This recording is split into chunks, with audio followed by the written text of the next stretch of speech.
The theme of this convention, believe. Oh my gosh, it's one of my favorite subjects.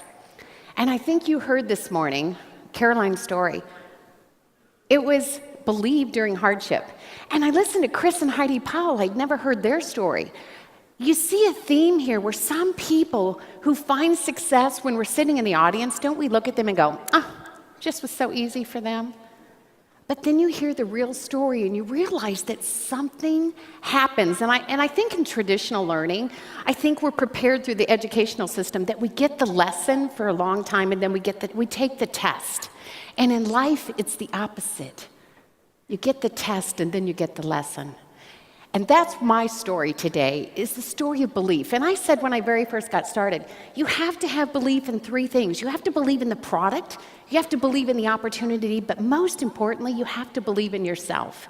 And I want to share this crazy story with you that I've only shared a few times, but it's almost too crazy to believe, but it really, really describes the best message to me for believe. And I'll take you back to before VEMA. 10 years ago, Jeff and I were going through some very difficult financial times. My husband is a retired firefighter due to the VEMA business, and we have 2 children, now both married. In fact, we're grandparents of 5 kids and another one on the way. But back 10 some years ago, our children were teenagers, and we had gone through a very difficult time. We went through 5 years of financial turmoil. But during that time, I began to focus on what is happening in our life and how can I make the best of it? Believe it or not, there was a time that my son was 15 years old. He and I ended up in a lawn service together. And we split the money at the end of every day. And I put food on the table, shopping at Aldi grocery store. And he saved money to buy a vehicle to pursue his dream of playing basketball. He called our lawn service E-Money Lawn Care. And the reason he did is his name is Ruth Elliott. And he began to say double E. So he just called himself E. When he'd shoot baskets or practice, he'd call himself E. Come on, E. And so he named us E-Money Lawn Care. And so after he did his lawn service for a while, he began to experience his dream of playing high school basketball. And we were at a particular home game one night, and here I was, sitting in the stands, and all of a sudden, I jumped. And my husband looks at me, he said, "What are you doing?" And the craziest response was, I said, "What would I do if a basketball shot off the floor and hit me in the head?" You can only imagine how, I always have crazy stories, you can only imagine being married to me, but he just like, "What makes you think that?" I said, "I don't know, it just popped in my mind. What would I do if I got hit in the head with a basketball?" And we kind of chuckled about it. But it happened repeatedly for about 2 weeks. Every time we were at a home game, I would flinch out of nowhere, and he would chuckle and laugh and know what was going through my mind. But then there came a night, and my husband was a firefighter back then, working full-time, and this was long before VEMA. But during that time of cutting lawns, I remember trying to make sense of my life.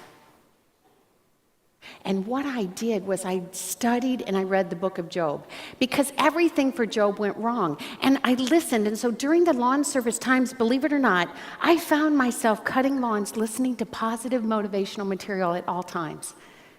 There were times I was picking up dog crap thinking, what happened in my life that I am removing dog crap from people's yards?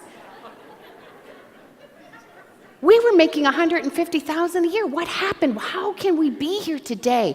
But I knew that it was a time to prepare ourselves for better things. And so as I was cutting lawns and listening to this tape and the cassettes on the book of Job, I just focused on positive things. But the message that came out of the book of Job for me was this, and it was unique. I realized in his life, if everything can go wrong, then the opposite is true, and then everything can go right. And it's not up to us to decide if blessing is bestowed back upon our lives. We are to work hard, but we are to be faithful, and we are to be grateful. And we are to remain of positive frame of mind to receive it. And so every day, I'm cutting lawns, listening to positive motivational things. And my husband would say, as we're waiting, have you ever had to sell your home to pay things off and to start over, your home doesn't sell for a long time. And yet I would always say, things are going to be different. I believe that opportunity will land in our lives someday. And he would always say, I don't know how you stay so positive. How do you always, I said, I believe it with my whole heart.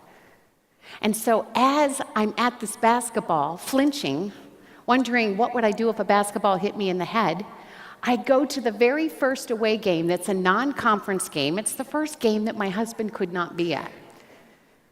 And so I rode with a girlfriend. It's at a gym I'd never heard of, in a city I'd never heard of. So I rode over with her to this game, and her son played on the varsity team with my son. So we're sitting, as we walk in this large gym, it's a larger school, her and I choose to sit in the very top row of the bleachers. And sitting behind me was a white, painted, smooth brick wall. So we were leaned up against this brick wall, chatting, not paying attention to the JV game. And as you can imagine, I didn't even know what hit me. But nailed in the head, neck goes back, hits this white brick wall, knocks me out unconscious. I roll down 2 levels of bleachers and wake up to a referee trying to bring me to. And so, of course, they call 911, the whole gig. My son's looking over me saying, are you still with us, killer? Gosh. The only one I'd ever shared that crazy story with was my husband, who was not at the game. And so they sent Eric to call Jeff at the fire department, and you can only imagine the conversation. Dad, Mom's been taken down by a basketball, and I don't think she's coming too. So long story short, Eric didn't know what city we were in or where we're at, but Jeff, having those connections through the fire department, hung up with Eric, found out what hospital I'd be at, and met me there. But I was loaded on the stretcher. I'm being wheeled out of the gym with the high school principal running alongside me. And all he kept saying was, in 35 years, I have never seen anything like this. And all I could say was, honey, I've seen it many times. And so I get to the emergency room, and there's my husband. He beat me there, drove 35 miles to beat me, sitting there waiting for me, and all he could do was look at me and say, did you really get hit in the head with the basketball, or is this a joke? I said, I did. I didn't even see it coming. I swear there was a Spalding print on the right side of my face. But I will say this, it was one of the only times I've made the sports page like twice, and it's always been over weird things like this at my son's games. But I knew at that moment, the only thing I could say to Jeff was, as real as I saw that basketball hit me, is as real that we need to be ready for the opportunity of our life. And we need to believe. And so when Vima landed into our lives, there were no checks. It was brand new, but I had a vision. And I built it with vision and meeting with people. And I'll never forget, about 5 months into the business, Marla Brady and I sitting at Panera. And we're watching all of these brand partners enrolling new people. And she said to me, you built this with such a vision. How did you know this was going to work? And I said, Marla, I'm going to tell you this crazy story. And I shared it with Marla for the first time. And guess what her reply was? You see, back then, the Vima websites had very limited information. So she says to me, oh my gosh, this story's amazing. How must you feel when you see the photo that BK chose for the company logo, for his page? And I said, what logo are you talking about? And she said, the page that says about BK Barreco, click here and read it. I said, I've known BK 20 years. I certainly didn't feel the need to click on about BK and read it. So she pulled it up and showed me for the first time that there's a picture of BK standing in front of a white painted brick wall, holding something that looks very familiar to a basketball, with an E in the middle of it.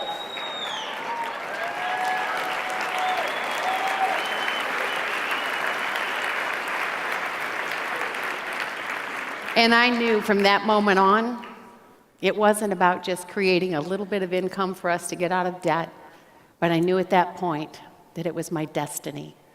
And so I ask each and every one of you today, you have the opportunity to walk out of here, no different than Chris or Heidi Powell, Caroline, whoever it is that walks out today and it starts with, I believe. What do you believe today, and what will you do with it, with your VIMA transformation physically or financially? Thank you very much.